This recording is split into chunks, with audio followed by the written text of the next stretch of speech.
ഒരു ബീഫ് ഉലത്തിയതാണ് ഉണ്ടാക്കുന്നത്. ഞാൻ 1 കിലോ ബീഫ് എടുത്തിട്ടുണ്ട്. ബീഫ് എടുക്കുമ്പോൾ നെയ്യൊന്നും കളയരുത്, കുറച്ച് നെയ്യെങ്കിലും വയ്ക്കണം. കാരണം നെയ്യ് മൊത്തം ഒഴിവാക്കി കഴിഞ്ഞാൽ ബീഫിന് ടേസ്റ്റ് ഉണ്ടാവില്ല. ഇത് ഞാൻ 1 കിലോ ബീഫ് നുറുക്കി എടുത്തിട്ടുണ്ട്.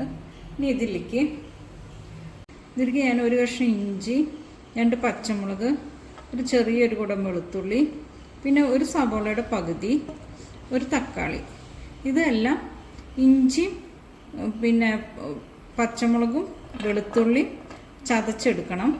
ഇത് നമുക്ക് അരിഞ്ഞിടാം.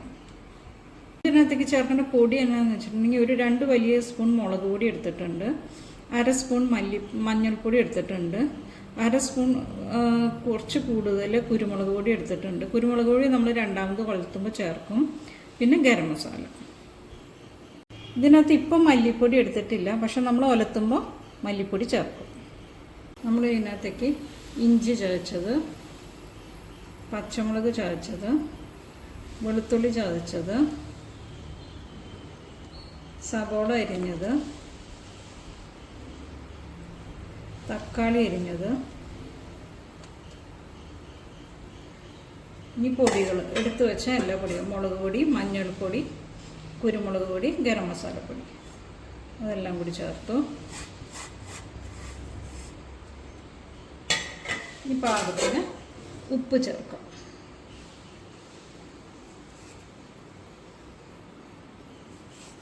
ഉപ്പ് ചേർത്തു. ഇനി ഇത് ഇളക്കണം, കൈ കൊണ്ട് നല്ലോണം യോജിപ്പിക്കണം.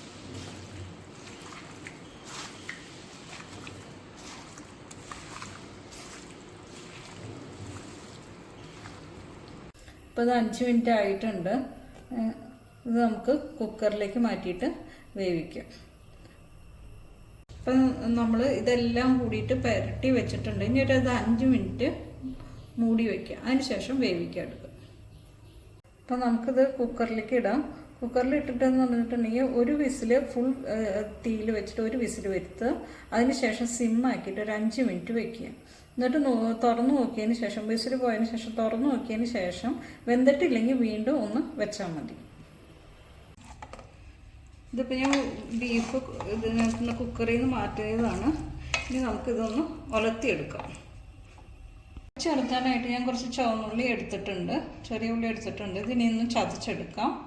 പിന്നെ വേണ്ടത് തേങ്ങാക്കൊത്താണ്. തേങ്ങ കൊത്തിയിട്ട് 1 നുള്ളു ഉപ്പും 1 നുള്ളു മഞ്ഞൾപ്പൊടി ഇട്ടിട്ട് ഒന്ന് മിക്സ് ചെയ്ത് വെച്ചിട്ടാണ്. ഇനി നമുക്ക് ഈ ഉള്ളി ഒന്ന് ചതച്ചുകൊണ്ട് വരാം. ഉള്ളി ഞാൻ ചതച്ചുകൊണ്ട് വന്നിട്ടുണ്ട്. ഇനി നമുക്ക് ഉലത്താം. എണ്ണ നന്നായി ചൂടായിട്ടുണ്ട്. അതിനകത്തേക്ക് ഉള്ളി ഇട്ട് കൊടുക്കുകയാണ്.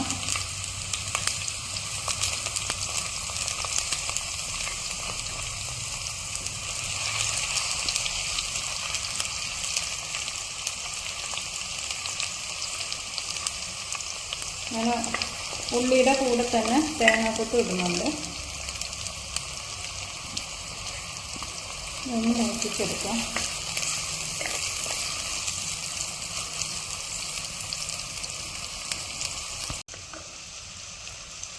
കുറച്ച് കറിവേപ്പില ഇടാം. ഇതൊന്ന് നോക്കട്ടെ, ഒന്ന് ചുവന്ന് വരണം. ഉള്ളിയും തേങ്ങാക്കൊത്തൊക്കെ നല്ലോണം മൂത്തിട്ടുണ്ട്. ഇനി നമുക്ക് ഇതിനകത്തേക്ക് 1 സ്പൂൺ മല്ലിപ്പൊടി ഇടണം.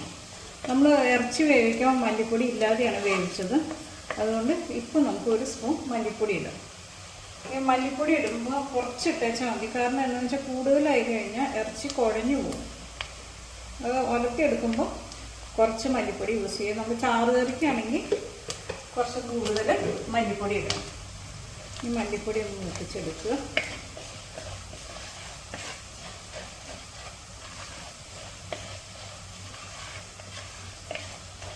മല്ലിയൊക്കെ മൂത്തിട്ടുണ്ട്, നല്ല മണം വരുന്നുണ്ട്. ഇനി നമുക്ക് ഇറച്ചി ഇട്ട് കൊടുക്കാം.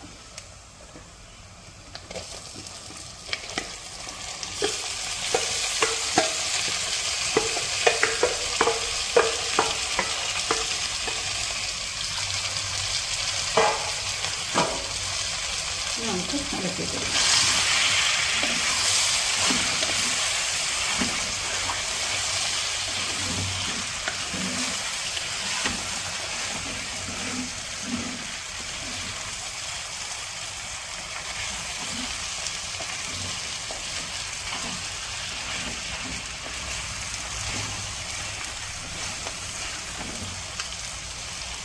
ഇത് അടുത്തതിലിരുന്ന് ഇങ്ങനെ പതുക്കെ ചെറു തീയിലിരുന്ന് മുരിഞ്ഞ് വരണം.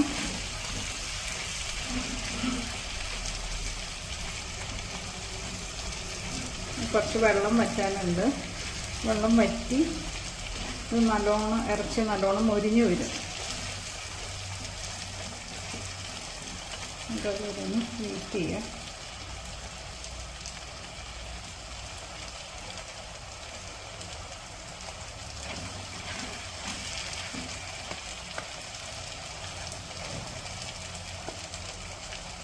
ഇനി അതിൻ്റെ മുകളിൽ കൂടെ കുറച്ച് ക്രഷ് ചെയ്ത് കുരുമുളക് ഇടുന്നുണ്ട്.